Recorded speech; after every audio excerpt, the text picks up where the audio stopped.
हर हर महादेव मित्रों। आज हम चर्चा कर रहे हैं शनिदेव के वो दो महा उपायों के विषय में जो कि पुराणों में वर्णन है, यानी कि ब्रह्म पुराण और पद्म पुराण में जिसका वर्णन हमें पढ़ने को मिला वही हम आपसे बताते हैं। मित्रों, शनिदेव जो है वो न्याय के देवता हैं, ये सभी लोग जानते हैं।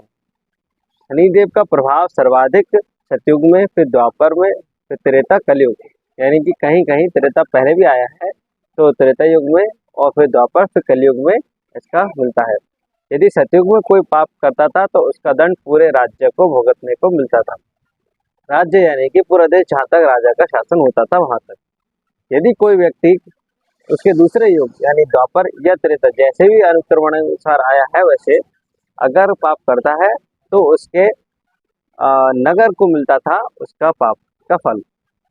और यदि कोई त्रेता युग में अगर कोई या द्वापर जैसा भी क्रम से आए अगर पाप करता था तो उस व्यक्ति के परिवार को पूरा दुख से सहन करना पड़ता था।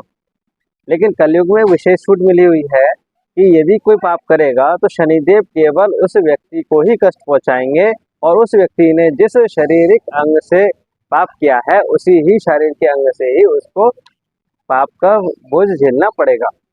शनिदेव ऐसे न्याय के देवता हैं जो ना तो अधिक ना ही कम फल देते हैं। जो यानी कि अगर आपने कभी कोई पाप किया है तो जिस अंग से किया होगा उतना ही पाप का परिणाम आपको झेलने को मिलेगा।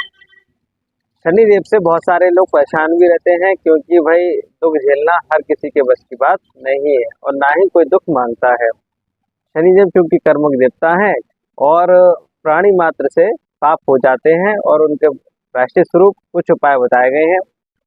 क्योंकि भौतिक समाज में लोगों को नहीं पता होता कि उन्होंने पूर्व जन्म में या फिर पहले ऐसे कौन से पाप कर बैठे हैं जिनके कारण से उसे ये दुख झेलने को मिल रहा है। तो ऐसे दो महा उपाय मैं आपको बता रहा हूँ जो पुराणों में वर्णित है, ना कि दंत कथाओं में है। दंत कथा मतलब मैंने किसी सुना आपने किसी सुना, ऐसा कुछ नहीं। जो पुराणों में वर्णित हो गया उसको ही मैं आपसे कहता हूँ, वही आप ध्यानपूर्वक सुनिए। ब्रह्म पुराण के 118वें अध्याय में वर्णन मिलता है कि यदि कोई मनुष्य सुबह शनिवार की सुबह को शनि मंदिर में यानी पीपल के पेड़ के पास जाकर के और उसे स्पर्श करेगा और मंत्र सुनिए, मंत्र कहेगा ओम रुद्राय नमः। अगर वो व्यक्ति इस मंत्र का जाप करता है उस वृक्ष को स्पर्श करके तो निश्चित रूप से उस पर शनिदेव प्रसन्न होंगे और उसको पाप के जो परिणाम मिलेंगे वो तुरंत पूर्णतः नष्ट कभी नहीं होते हैं, उसे झेलने की शक्ति मिल जाएगी।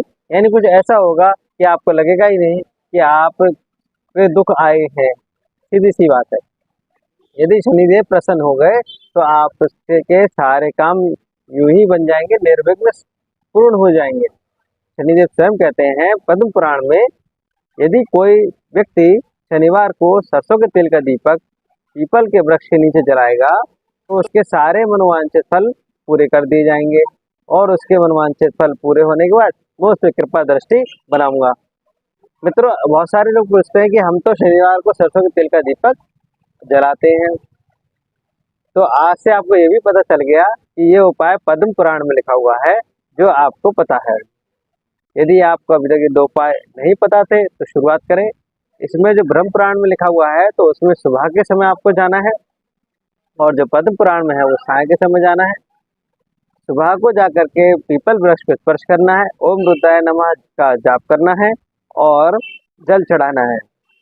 शाम के समय वृक्षों को नहीं छूना चाहिए, जबकि उनके पास दीपदान करना चाहिए। तो पद्म पुराण में दीपदान का है, वहां पर जाकर दीपक जलाएं और प्रकाश करें, ना कि वहां जाकर के आपको कोई वृक्ष को हानि पहुंचानी है, ऐसा नहीं करना है।